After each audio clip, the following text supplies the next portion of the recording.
다음 소식으로 넘어가 보도록 하겠습니다. 자유한국당 소식인데요. 황교안 대표 오늘 새벽에 서울 남대문 시장을 찾았습니다. 주요 정당 지도부가 시장을 찾는 것은 한두 번 있는 일은 아닌데요. 왜 남대문 시장을 찾았을까요?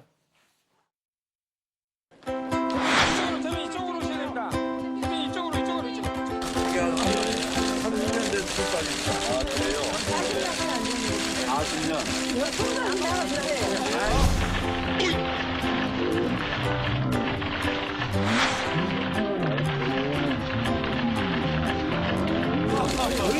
깃밥 담는 시간이겠지. 내 마음이에요. 조금만 드릴게요.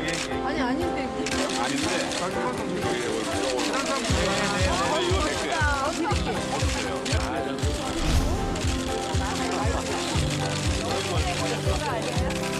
아직 압수를 안 하셨어요. 영업이 좀 시작이 되셨습니까?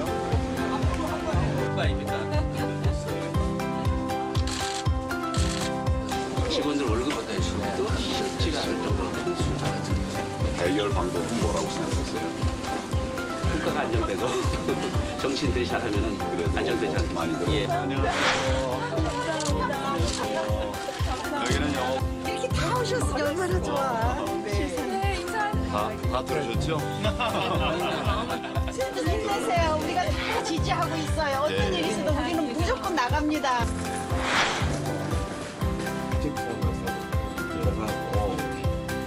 그러면 이제 우리 한 대표님 대신 후에는 연합을 해서 서로 연합을 해서 이명박 대통령이 바로 이 집에서 식사 같이 했어요. 우리가 같이 다 됐었어요. 예, 감사합니다. 제가 전당대회 하면서 그런 약속을 했어요. 새벽 시장을 좀 가고 싶다. 그렇게 얘기를 했습니다. 오늘 우리가 이제 이런 대화를 나눈 것도 꼭 저희들이 약속을 지키는 그런 깨끗한 보수 될 수 있도록 하는 출발점이 되었으면 좋겠습니다. 새벽 시장을 꼭 가보고 싶다. 이렇게 약속을 해서 그 약속을 지키기 위해서 남대문 시장을 새벽에 찾았다. 시장, 정치인과 시장은 어떤 상관관계가 있는 건가요? 글쎄요. 정치인들이 제일 많이 가는 데가 아마 저 재래시장일 거예요. 정치인들이 저는 백화점 가는 거 한번 좀 봤으면 좋겠다는 생각이 드는데 늘 이제 재래시장을 갑니다. 재래시장을 가는데 어쨌든 재래시장이라고 하는 것이 사람 사는 맛을 가장 진하게 느낄 수 있는, 가장 그다음에 직접적으로 느낄 수 있는 그런 곳 아니겠습니까? 그렇기 때문에 이제 정치인들이 저런 행보를 많이 보이는데 오늘 황교안 대표가 이야기하기는 새벽 시장을 보고 싶다 이렇게 이야기를 했는데 간 시간은 이제 7시에 가서 한 9시까지 한 2시간 정도 있었다고 그러니까 꼭 새벽 시간은 아닌 것 같고요. 어쨌든 시장들로부터 지금 화면에서 나온 것처럼 상당히 덕담도 많이 듣고 그래서 황교안 대표 본인 입장에서는 좀 오늘 하루가 좀 유쾌하게 시작됐다 이렇게 생각할 수 있을 것 같아요. 예, 재래시장이라는 표현도 쓰지만 전통시장이라고 요즘은 또 많이들 쓰는 거죠. 조금 전에 황교안 대표가 그 김밥을 먹고 나서 이은재 의원이 대신 돈 내려고 하니까 뭘 냈는데 그게 온누리 상품권이다. 윤춘 시장이 이렇게 얘기를 했는데 말이죠. 어쨌든 김밥 먹고 그냥 가는 게 아니라 가격은 치른다. 이것도 뭐 예전과 어떻게 보면 좀 달라진 걸 수도 있을 것 같아요. 황교안 대표가 아마 이제 정치권에 들어온 지 이제 40여일이잖아요. 40여일 만에 당대표 된 것도 제가 보기엔 처음인 것 같은데 이회창 전 총리하고도 다른 것 같은데 아무튼 오늘 저렇게 가서 아 내가 정치권에 들어왔구나를 느꼈을 것 같아요. 정치인들이 어쨌든 시장에 가서 그게 가식이건 진심이건 어쨌든 민생을 살핀다는 의미가 있는 거니까 어쨌든 그런 건 좋은데 시장 가는 건 나쁘겠습니까? 좋은데 어쨌든 중요한 건 전당대회 때 나왔던 얘기들 이런 얘기를 좀 정확하게 좀 했으면 좋겠어요. 이따 그런 얘기가 나올지 모르겠는데 제가 이렇게 언론에서 보니까 인터뷰도 많이 하고 그러더라고요. 근데 우리 황교안 대표가 보니까 이 앵커나 이 기자들의 질문에 자꾸 다른 말을 하는 것 같아요. 전 그거는 좀 제가 좀 지적을 좀 하고 싶습니다. 그 자기의 생각을 분명히 얘기를 해야 되는데 자꾸 동문서답인지 다른 얘기를 일부러 하는 건지 할 말이 없어 그러는 건지 제가 그래서 좀 이건 하나의 충정으로서 좀 고언을 하고 싶어요. 분명히 입장을 얘기를 해야죠. 예. 그러면서 황교안 대표가 주영일의 뉴스 브리핑의 섭외에 좀 응해줬으면 좋겠다는 생각이 좀 듭니다. 메인 뉴스는 아무래도 시간이 좀 제한돼 있고 여기 나오시면 아주 긴 시간 동안 본인의 생각을 자세히 얘기할 수 있고 저도 시청자분들께서 궁금해하시는 내용을 많이 물어볼 수 있겠다는 생각이 좀 드는데 말이죠. 계속 저희가 요청을 좀 드려보도록 하겠습니다. 그러면 황교안 대표의 남대문시장 방문 모습을 여러분께 보여드렸는데 김 교수님께는 하나 더 보여드린다면 질문을 드릴게요. 나경원 원내대표가 어제 공주보를 방문을 했습니다. 이 지역 국회의원은 정진석 의원인데 정진석 의원이 요즘 SNS에 연일 공주보 해체에 대해서 강하게 비판하는 글을 올리고 있는데 나경원 원내대표는 왜 공주보를 방문했을까요?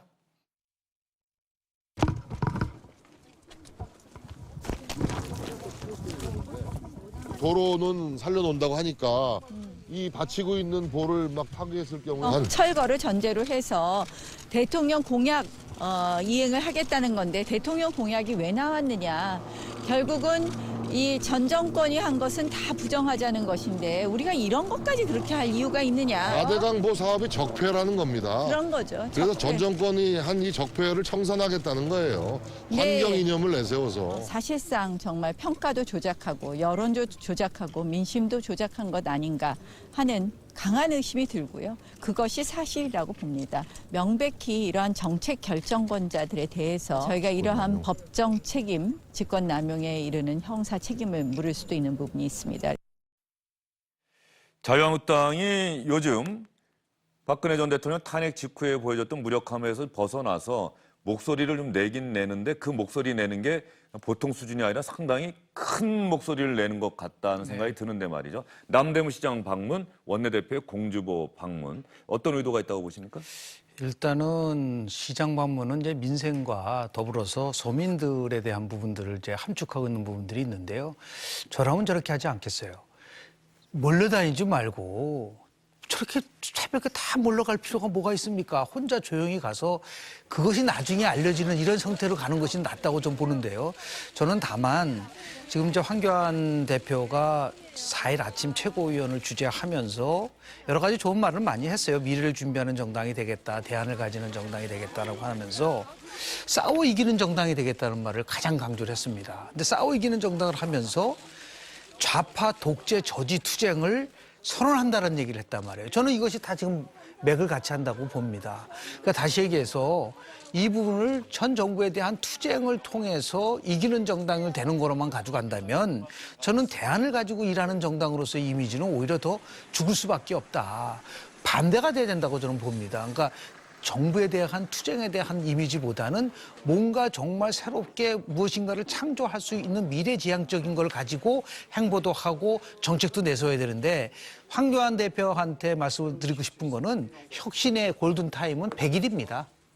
이 100일 동안 대표 취임 이후 100일이라는 얘기입니까? 이 100일 동안에 국민이 기대한 만큼의 성과를 내놓지 않으면 엄청난 시련에 부닥칠 수밖에 없는데 지금은 뭐 이제 얼마 시간이 안 지났지만 지금까지 보여준 거를 보면 혁신과 미래에 대한 부분들이 좀 오히려 죽고 투쟁 쪽으로 강화하는 모습을 보여주고 있기 때문에 이것이 어떻게 과연 민심한테 반영될지는 좀 지켜봐야 될 일이지만 분명한 것은 과거 정부도 마찬가지 신경제 100일, 신정치 100일이란 말이 많지 않습니까? 너무너무 중요한 이 골든타임을 좀 놓치지 말았으면 좋겠다 말씀 좀 드립니다. 황교안 대표가 오늘 남대문시장 방문하고 난 자리에서 이런 얘기를 했던 것 같아요. 세종대왕께서 말씀하셨던 것처럼 밥은 백성의 하늘이다 이렇게 이야기를 했다고 하는데 말로만 그렇게 이야기하는 것이 아니라 정말로 민생을 살피고 도움이 되는 대안, 정책 대안들을 자유한국당에서 내놓아야 한다. 말로만 되는 것은 아니다. 그런 말씀을 해주신 것 같습니다. 황교안 대표 이야기를 하나 더 해보도록 하겠습니다. 어제 정의당 이정미 대표를 찾아갔었죠. 그런데 정의당 이정미 대표 찾아간 자리에서 갑자기 김경수 경남지사가 연루된 드루킹 사건에 대해서 두 차례나 질문을 했습니다. 드루킹 사건 하면은 정의당 입장에서는 정말로 아픈 기억이 있는 사건입니다. 고 노회찬 의원이 드루킹에 대한 특검의 수사 과정에서 정치자금법 위반 의혹이 드러났고 그것 때문에 스스로 책임을 지겠다면서 스스로 목숨을 끊는 안타까운 일이 있었는데 왜 황교안 대표가 인사하러 간 자리에서 이런 정의당의 아픈 기억이 있는 사건을 언급했을까? 오늘 정의당에서는 상당히 불쾌하다. 예의부터 갖춰라라는 강경한 논평이 나왔습니다. 어제 한국당 황교안 대표가 우리 당 이정미 대표를 예방하는 과정에서 김경수 지사 댓글 조작 사건에 대해서 당에서 어떻게 하고 계시냐 하고 질문했습니다. 무슨 의도인지는 모르겠으나 드루킹과 관련해 고 노회찬 전 의원의 아픔을 가지고 있는 정의당에서 그런 질문을 연이한 것은 A에 어긋난 것이고 대단히 유감스러운 발언입니다. 정치 A부터 갖추기 바랍니다. 최 교수님, 지금도 어제도 저희가 그 이야기를 좀 하긴 했습니다만 황교안 대표가 미리 준비해서 간 건지 아니면 이정미 대표가 워낙 10분 동안 길게 얘기를 해서 기다리다가 그 사이에 갑자기 생각이 난 건지 모르겠지만 왜 드루킹 사건 얘기를 정의당 가서 했을까요? 저 자리는 그 드루킹 얘기를 할 자리는 아니죠. 이제 신임 당대표가 되고 난 다음에 정당의 인사관 자리잖아요. 신경전을 할 수는 있겠습니다. 신경전도 할 수가 있고 우리 비유적으로 얘기할 수 있는데 드루킹을 그걸 직접적으로 이정미 대표한테 물어보는 건 정치 문법이 어긋나는 것 같아요. 전 이거 황교안 대표가 계속 이제 검찰에 있었고 또 국무총리하고 관료 생활만 쭉 했잖아요. 네. 정치권에 처음 진입을 한 건데 정치라는 건 정치 나름의 또 그 문법이 있는 거거든요. 제가 그래서 아까 말도 좀 정확하게 얘기할 필요가 있다고 말씀드린 게 저런 얘기는 지금 하는 거는 투쟁을 한다고 해도 저렇게 투쟁하는 건 아니죠. 저건 투쟁의 동력이 떨어지죠, 오히려. 서로 지지층들이 본다 하더라도 뭔가 비유적이고 은유적으로 촌철살인으로 상대방을 공격하고 비판하고 이래야죠. 저 자리에서 드루킹 얘기한다는 거는 누가 봐도 좀 격 낮게 보이지 않습니까? 품 있는 정치의 태도는 아니라고 생각합니다. 예, 선거제도 개혁에 대해서 자유한국당이 저희도 공감합니다. 저희도 적극적으로 추진해 나가도록 하겠습니다. 이렇게 얘기했다면 이정미 대표가 상당히 환영했을 텐데 말이죠. 근데 선거제도 개혁에 대해서도 황교안 대표가 어떤 생각 갖고 있는지 아직 잘 모르는 거죠? 그렇습니다. 지금 전당대 그 준비 과정에서 전당대 그 유세 과정에서는 이제 되고 나면 당의 의견들을 두루 들어서 결정하겠다 이런 정도로만 이야기를 했어요. 근데 어제 이정미 대표하고 황교안 대표의 그 수인사하는 자리 아니었습니까? 그래서 서로 덕담을 주고받아야 마땅한 자리인 거예요. 그런데 황교안 대표가 이제 드루킹 문제를 언급한 것도 저는 대단히 적절치 못했고 또 어떻게 보면 이정미 대표가 이제 인사하러 간 제1야당의 대표에게 뭐 마치 훈계하듯 그다음에 어떻게 보면 또 자유한국당으로서는 그렇게 썩 듣기 유쾌하지 않은 얘기를 뭐 10분 이상씩 하고 이러면 황 대표 입장에서도 언짢았을 거고 아마 감정적으로 반응하는 게 아닌가 싶은 생각이 들어요. 어떻게 보면 말이에요. 지금은 이렇게 너무나 지금 보수와 진보라고 하는 어떤 전선이 너무 확고하게 세워져 있긴 하지만 또 달리 보면 여당과 야당이라고 하는 관점에서 보면 정의당과 자유한국당 역시 야당이라고 하나 그 묶음 속에 같은 묶음 안에 들어갈 수 있는 그런 점도 있는 거예요. 그런 점들도 좀 염두를 두고 서로를 대했으면 좋지 않을까 하는 그런 생각이 듭니다. 예, 뭐 같은 야당이긴 합니다만 또 이렇게 표현할 수 있겠죠. 참 다른 야당이죠. 예, 정의당과 자유한국당은 참 다른 야당이다 이런 생각이 들고요. 어제 그 얘기가 나왔던 기억이 납니다. 이렇게 신경전을 펼쳤던 게 이정미 대표가 4월에 창원에서 있을 재보궐선거 그거 의식해서 이정미 대표가 일부러 좀 공세를 편 것 아니냐. 그러다 보니까는 황교안 대표가 또 그렇게 드루킹 사건 언급으로 대응한 것 아니냐 이런 얘기가 나왔는데 말이죠. 4월 재보선에서 경남 창원 이 선거 결과는 정치권에 상당히 촉각을 곤두세우고 있는 것 같습니다. 황교안 체제의 자유한국당 가장 먼저 할 일은 5.18 망언을 한 의원들에 대한 징계 약속을 지키는 것 아닐까 이런 얘기들 많이들 하시는 것 같습니다. 다른 정당에서도 그 얘기가 계속해서 나오고 있는데 말이죠. 그런데 자유한국당 지금 이런저런 이야기들을 가만히 들어보면은 정말로 징계하겠다는 약속을 지킬 수 있을지 의문을 갖게 하는 이야기들이 많이 나오고 있습니다. 오늘 의원총회는 사실은 그 신임 지도부 당대표와 최고위원들 인사를 위한 것이고요. 그다음에 또 3월 국회에 관한 논의를 하는 그런 의원총회입니다. 그래서 오늘 이종명 의원 건을 논의하기에는 시간상 좀 어려울 것 같습니다. 당윤리위에 지금 추가 징계가 있기 때문에 같이 살펴보면서 가급적 빠른 시간 안에 정리하겠다는 말씀을 드리겠습니다. 김술래 의원 같은 경우는 본인 징계를 본인이 하는 셀프 징계 위치에 처해 있거든요. 제가 당원당규 좀 더 살펴봐야 되겠지만 본인 자신이 이게 포함된 안건의 경우에는 그 재척사유에 해당해서 아마 배제시키고 저희가 논의하고 의결하는 과정을 거칠 거라고 생각합니다. 이정명 의원은 징계위에서 제명을 결정했고 최종적으로는 의원총회 의결을 거쳐야 하는데 의원총회 오늘 열었는데 오늘은 못하겠다. 왜? 다른 두 의원 건도 연루돼 있으니까 함께 논의해야 되는 것 아니냐. 그런데 오늘 오전에 들어온 기사를 보면 말이죠. 자유한국당 윤리위원장이 사퇴를 했답니다. 그 윤리위원장을 새로 선임을 하고 이 윤리위원장이 또 현안 파악하고 그렇다고 한다면 상당한 시일이 걸릴 수밖에 없고 그러면 결과적으로 이 징계 문제가 유야무야 되는 것 아니냐는 우려 혹은 비판의 목소리가 나올 수밖에 없는 상황이에요. 그래서 제가 골든타임 얘기를 한 겁니다. 자꾸만 아주 우리가 요구하는 시점에 요구하는 것을 해줘야지 그게 혁신의 본질인 거죠. 오죽하면 최고위원 1위를 한 의원께서 조경태 의원이 이 부분은 유야무야 넘어갈 수가 없다. 빨리 이 문제를 깨끗하게 처리를 하자라고 얘기를 하지 않습니까? 그렇기 때문에 뭐 윤리위원장을 다시 선정하고 또 다시 보고 하면은 뭐 한 달이 지나고 두 달이 지나고 나서 그냥 유야무야 가겠다. 그런 식으로 이 문제를 처리하려고 한다고 한다면 제가 볼 때는 이기는 정당이 아니라 오히려 지는 정당이 될 수 있다라는 말씀을 꼭 드리고 싶고요. 이거는 지금 국민이 굉장히 많은 관심을 갖고 있고 이것을 어떻게 처리하냐에 따라 황교안 대표 체제가 어떻게 진행될 것이냐를 보는 하나의 시금석과도 같은 거예요. 그러니까 이건 굉장히 황 대표가 정말 미움받을 용기를 가지고 이 문제를 처리할 수 있는 그런 모습을 저는 보여줘야지만이 힘을 갖고 앞으로 그 대표로서의 역할을 하지 않을까라는 생각을 합니다. 김 교수님은 당연원적인 차원에서 말씀을 하셨고요. 최 교수님께서는 현실적으로 가능할까요? 제가 볼 때는 가능하지 않을 것 같아요. 왜? 김순례 최고위원은 더군다나 최고위원이 됐어요. 됐잖아요. 지금 그 김순례 최고위원이 뭐라고 그랬어요? 5.18 유공자를 괴물 집단이라고 얘기했잖아요. 그리고 경선 과정 내내 저 좀 살려주십시오라고 계속 이제 호소를 했고 이런 상황 속에서 당선이 됐단 말이죠.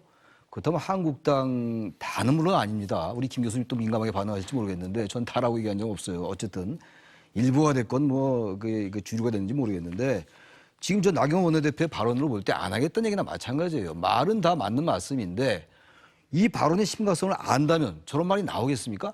5.18은 폭동이고 광주 유공자는 괴물 집단이다. 이런 얘기를 한 것에 대해서 당장 열어서 일단 이정명 의원에 대해서 의총에서 3분의 1로 제명하겠습니다라고 얘기해야죠. 우리 김 교수님 말씀처럼 골든타임 얘기할 것도 없이 근데 그런 얘기를 안 하고 지금 여러 가지 그 절차적인 문제를 얘기하고 있잖아요. 그래서 결과적으로 현실적으로 당위적으로는 그 말씀이 맞는데 우리 김 교수님 말씀이 맞는데 전 한국당의 실력으로 볼 때 우리 인식으로 볼 때 역사성으로 볼 때 아마 의총에서 3명 제명하기 어렵지 않겠느냐. 전 그렇게 예상을 합니다만 제 예상이 좀 깨졌으면 좋겠어요.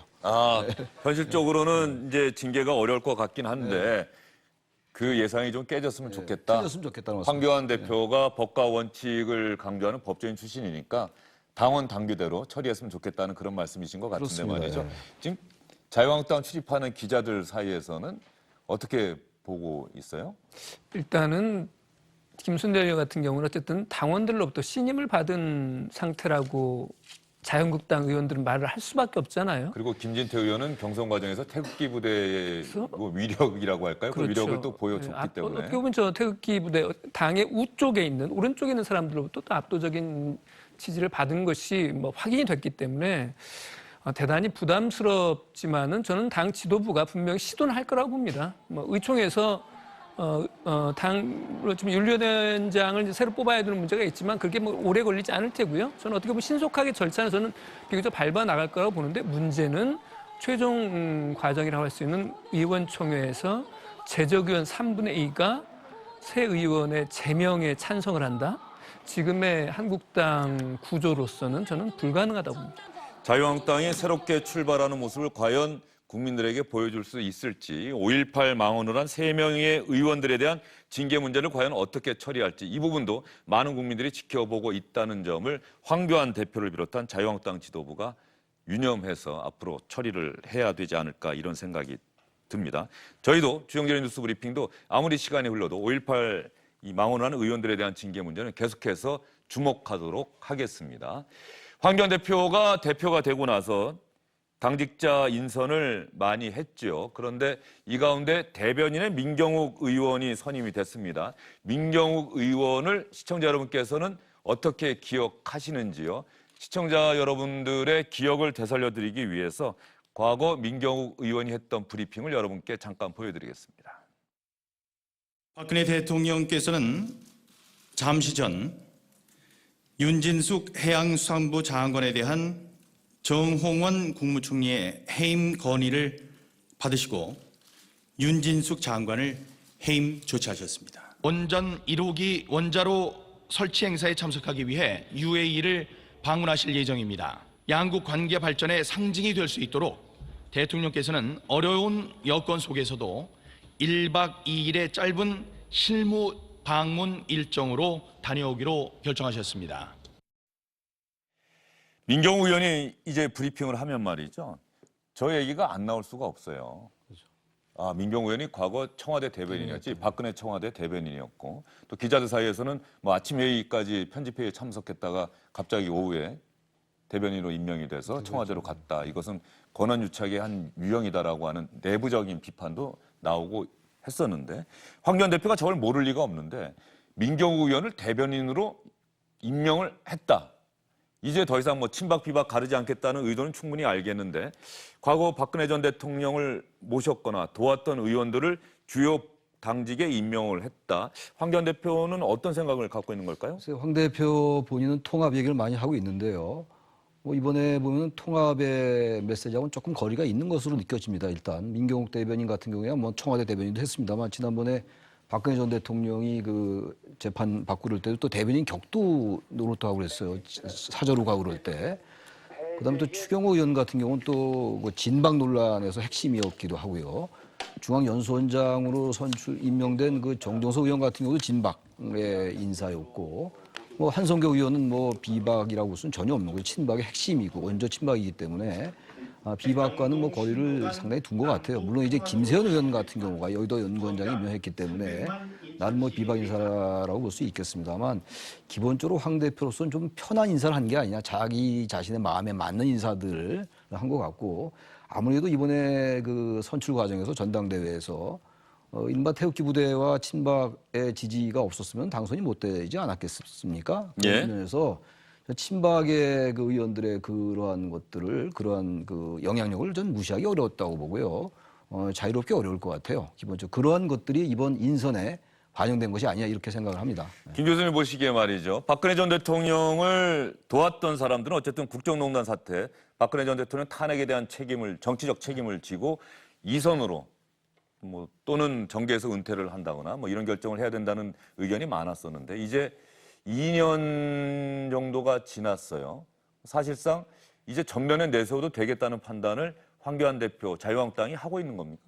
일단 두 가지 면에서 좀 그럴 정도로 시간이 충분히 지났다고 보십니까? 네, 일단은 앞으로 박근혜 전 대통령과의 관계는 친박 신당이 나올 수 있는 가능성을 사전에 차단해야겠다라는 생각을 하고 있는 것 같아요. 자유한국당이 갈라질 수도 있다는 말씀이십니까? 저는 그렇다고 봅니다. 왜냐하면 얼마든지 바깥에서 옥중 정치를 할 수 있는 가능성이 높기 때문에 오히려 친박을 통해서 대통령과의 관계를 여하튼 간에 유지하면서도 거리를 둘 수 있는 그런 쪽으로 접근을 한 있는 그런 뉘앙스를 많이 풍기고 있어요. 왜냐하면 사무총장이라든지 당대변인이 굉장히 핵심 요직인데, 핵심 요직을 원박과 청와대 대변인 출신을 썼다는 것을 그렇게 해석하지 않으면 어떻게 이걸 문제를 우리가 접근할 수가 있겠느냐라는 부분들이 저는 나오고 있다고 생각을 하고 있기 때문에, 근데 그게 과연 옳은 방향이냐라고 봤을 때는 제가 볼 때는 상당히 어려움에 또 그거를 낳고 있지 않느냐 생각이 좀 들어요. 그러니까 오히려 민경욱 의원 같은 경우는 스스로 이거를